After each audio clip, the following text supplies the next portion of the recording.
Je vous salue, bien-aimés, au nom de notre Seigneur Jésus-Christ. Et je vous souhaite la bienvenue à ce temps de méditation. Et ma prière, c'est que le Seigneur puisse nous éclairer, nous édifier, permettre que nous ayons, à travers cette méditation, quelques outils pour construire notre spiritualité sur le roc. Matthieu chapitre 24, à partir du verset 37. Ce qui arriva du temps de Noé arrivera de même à l'avènement du Fils de l'homme. Car dans les jours qui précédèrent le déluge, les hommes mangeaient et buvaient, se mariaient et mariaient leurs enfants, jusqu'au jour où Noé entra dans l'arche. Et ils ne se doutèrent de rien jusqu'à ce que le déluge vint et les emporta tous. Il en sera de même à l'avènement du Fils de l'homme. Matthieu chapitre 24 du verset 37 au verset 39. Bien-aimés, ce sujet il est de la plus haute importance. On se souvient que dans le chapitre 24 de Matthieu, le Seigneur Jésus fait une description de tous les signes qui vont précéder sa venue ou qui vont annoncer la proximité de son retour. Et pour donner à ceux qui l'écoutaient, à ses disciples et à nous qui lisons ces paroles aujourd'hui, une idée de contexte, d'accord, de contexte dans lequel ces choses vont être faites, les choses concernant son retour, les conditions dans lesquelles le monde va se retrouver au moment de son retour. Il utilise l'exemple du temps de Noé. Alors, les lecteurs assidus des Écritures connaissent l'histoire de Noé. Noé, c'est cet homme par qui Dieu a annoncé le jugement qu'il avait arrêté sur l'humanité à cette époque-là, qui avait atteint un niveau de corruption tel que la seule chose que Dieu a voulu faire, c'était de balayer complètement toute la terre de tout ce qui y vivait, hommes, animaux, plantes, tout. Et il l'a fait en faisant venir le déluge, qui a été une pluie jamais vue auparavant, qui s'est abattue sur toute la surface de la terre, la Bible dit, pendant 40 jours et 40 nuits. Et il n'y a eu que Noé, sa femme, ses 3 enfants et la femme de chacun de ses enfants. Donc 8 personnes qui ont échappé au déluge parce qu'elles sont montées dans l'arche, ainsi que les spécimens d'animaux qui ont également bénéficié de l'abri que représentait cette arche. Mais ici, Jésus rappelle l'époque de Noé de façon spécifique sur l'ambiance qui prévalait sur terre avant que Dieu ne fasse venir le déluge. Il dit ce qui arriva du temps de Noé arrivera de même à l'avènement du Fils de l'homme. Déjà, ce que nous comprenons, c'est que son avènement est une certitude, tout comme le déluge a été une certitude et qu'il est arrivé. Et car dans les jours qui précédaient le déluge, c'est là que ça devient important et intéressant. Dans les jours qui précédaient le déluge, les hommes mangeaient et buvaient, se mariaient et mariaient leurs enfants. Ça veut dire quoi? Ça veut dire que la vie était ce qu'il y a de plus banal, ce qu'il y a de plus ordinaire. Aujourd'hui, on dirait, dans les jours qui précèdent la venue du Seigneur, les hommes se lèvent le matin, ils prennent leur petit déjeuner, ils vont au travail. Ils travaillent jusqu'à midi, ils vont manger à midi, entre midi et 2, ils se reposent, et puis ils reviennent au travail. Quand ils ont fini le travail, vers 16h30, 17h, 18h, chacun revient à la maison et puis il y a des embouteillages sur la route, et c'est le même train-train. Ici en Côte d'Ivoire, dans d'autres pays, les fonctionnaires vont au travail, ils reviennent, l'administration continue de fonctionner, de tourner, et puis les États continuent de faire leurs projections, leurs projets de développement, les sociétés continuent de tourner et les familles continuent leur train-train quotidien. Les pères vont chercher à manger pour les enfants vont à l'école, les mères également participent à la vie de la famille dans des contextes différents. Il y a des pays qui sont pauvres, il y a des pays qui sont riches, il y a des situations. Bon, ça dit sur la terre, les choses se passaient comme d'ordinaire. Aucun événement particulier n'est venu pour les ébranler, pour leur montrer de façon éclatante que, ah, voici quelque chose qui arrive, qui se prépare. Aucun événement particulier, à part la prédication de Noé. À part la prédication de Noé, à part les avertissements que Noé leur communiquait de la part de l'Éternel. Exactement comme ça se passe aujourd'hui. Donc, cette comparaison, le Seigneur l'a fait pour nous dire, comme l'Ecclésiaste dirait, qu'il n'y a rien de nouveau sous le soleil. Il n'y a rien de nouveau sous le soleil. Autant les hommes ont été incrédules à l'époque de Noé, autant ils seront incrédules au temps de la fin. Et c'est dans ces temps-là que nous sommes. Bien-aimés, pour en venir à l'Église, pour en venir aux disciples de Jésus-Christ que nous sommes, vous savez, ces deux choses-là, mangeaient et buvaient, se mariaient et mariaient leurs enfants. Ils ne se doutèrent de rien. Ces comportements-là, ces attitudes-là, ne doivent pas être des attitudes dans lesquelles nous allons nous laisser enfermer.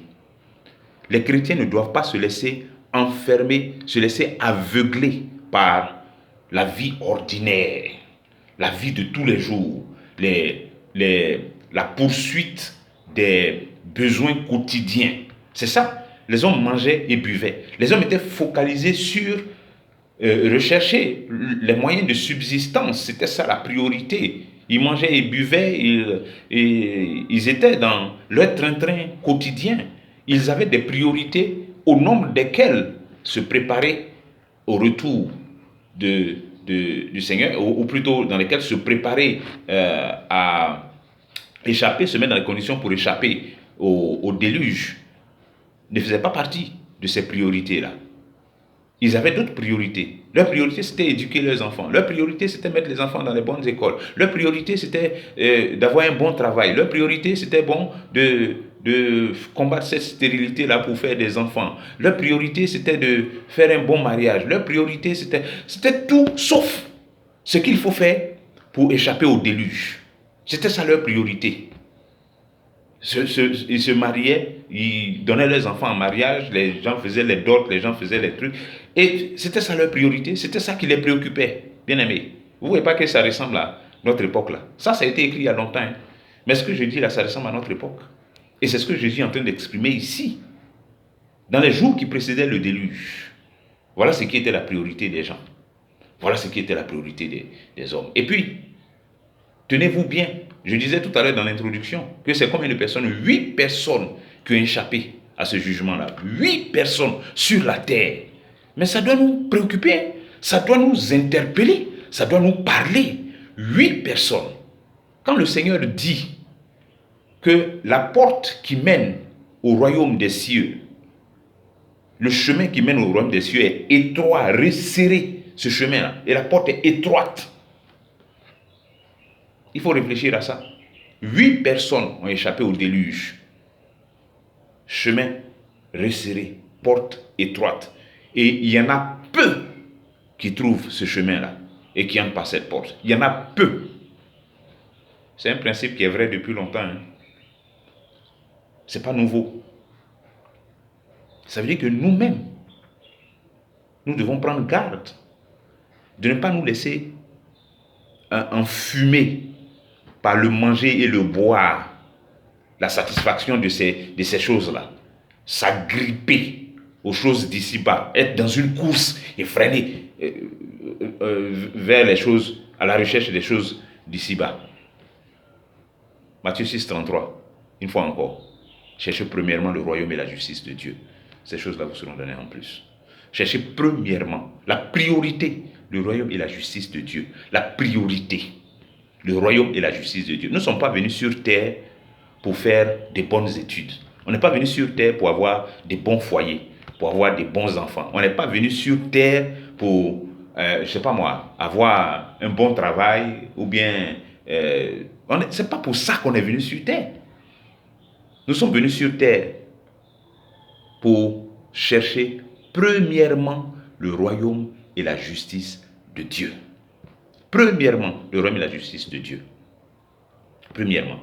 Ceux qui n'auront pas fait de cette quête du royaume et de la justice de Dieu leur priorité s'exposent à ce qu'ont subi ces gens qui mangeaient et buvaient, se mariaient et mariaient leurs enfants.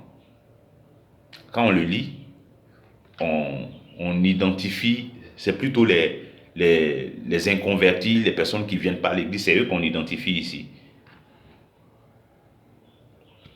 Ce n'est pas toujours juste. Hein. Il n'y a pas que. Il y a des gens qui sont dans l'église, qui mangent, qui se contentent de manger, de boire, de se marier, de marier leurs enfants. Et de ne se douter de rien du tout. En ce qui concerne le retour de Jésus. De ne se préoccuper de rien concernant le retour de Jésus. Parce qu'ils vivent, elles vivent, comme si il n'y avait pas le retour de Jésus. Comme si le retour de Jésus n'allait pas avoir lieu. Il y en a qui vivent comme ça, qui sont dans l'église, mais qui vivent de cette façon, qui vivent cette vie-là. Une vie d'insouciance vis-à-vis des choses fondamentales et capitales, comme le retour de Jésus. Des gens qui ont mis toute leur espérance ici, dans cette vie. Il y en a qui vivent ça comme ça et qui disent que c'est la vie chrétienne qu'ils sont en train de vivre. Non, bien aimé. Il ne faut pas qu'il en soit ainsi. Il ne faut pas qu'il en soit ainsi. Notre vie n'a de sens que parce que Christ revient. C'est ce que Paul a dit dans l'Épître aux Corinthiens, au chapitre 15. Il dit, si c'est dans cette vie seulement que nous espérons, alors notre foi est vaine et nous sommes les plus malheureux de tous les hommes. Nous sommes les plus malheureux de tous les hommes. Et si c'est comme ça que nous orientons notre prétendue spiritualité, mais nous sommes en train de mépriser les grâces de Dieu et de fouler aux pieds la résurrection de Jésus-Christ. Parce que la résurrection, son objectif, ce n'est pas de nous maintenir dans cette vie. Ce n'est pas de nous maintenir dans les préoccupations matérielles. La résurrection, c'est la spiritualité, c'est les choses de l'esprit. La résurrection, c'est ce par quoi nous accédons définitivement au royaume de Dieu. Et il n'y a aucune commune mesure entre le royaume de Dieu et puis ces choses. Manger, boire, se marier, donner les enfants en mariage. Non. Bien aimé, il faut que nous prenions garde. Et il faut que dans notre vie de chaque jour, on ait toujours ça à l'esprit. Le retour du Seigneur est une réalité. Notre vie de tous les jours, de chaque instant, en tant que disciple de Jésus, en tant que chrétien, doit se conformer à l'esprit du retour de Jésus-Christ. Doit se conformer au message qui nous parle du retour du Seigneur Jésus-Christ. Notre vie, en tout point, doit toujours rechercher l'harmonie avec tout ce qui se rapporte au retour du Seigneur Jésus. Approfondissons notre relation avec Christ. Apprenons à aimer, passer du temps avec le Seigneur dans la prière, le contact avec les Écritures, la Bible, la parole de Dieu. Apprenons à aimer, à faire de sa parole nos délices. Apprenons à vivre par l'esprit et non par la chair. Apprenons à rester connectés au vrai cep en tant que sarment, parce que c'est la seule condition pour que nous puissions porter du fruit. Et c'est le fruit qu'il attend de nous. Que le Seigneur nous bénisse.